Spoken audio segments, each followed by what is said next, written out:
पंतप्रधान नरेंद्र मोदी अयोध्येत पोहोचले।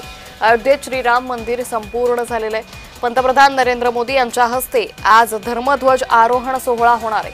पंतप्रधान नरेंद्र मोदी अयोध्यावासियांना अभिवादनही करतील। तर पंतप्रधान नरेंद्र मोदी यांचा ताफा अयोध्येमध्ये पोहोचलेला आहे। आज दुपारी 12 वाजता श्री राम मंदिरावर ध्वजारोहण केलं जाणार आहे। तर उत्तर प्रदेशातील अयोध्या नगरी मध्ये सध्या उत्साहाचं वातावरण दिसून येतंय। इथं उभारलेल्या राम मंदिराच्या शिखरावर आज हा धर्मध्वज फडकवला जाणार आहे। या मंदिराचं बांधकाम पूर्ण झालंय, याचा हा ध्वज निदर्शक असेल।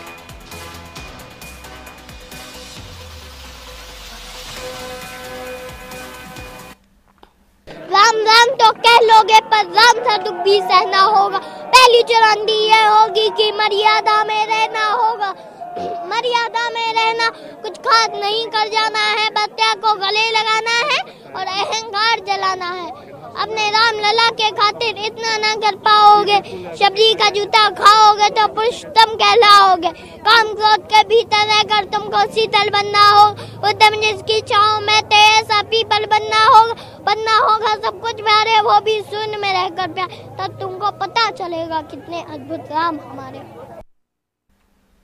तर अयोध्येच्या श्रीराम जन्मभूमीवर 11 किलो वजनाचा रेशमी धर्मध्वज उभारणार आहे। सर्व ऋतूंमध्ये सदा हा फडकत राहणार आहे। तर अयोध्येच्या श्रीराम जन्मभूमीवर 11 किलो वजनाचा हा रेशमी ध्वज फडकवला जाणार आहे।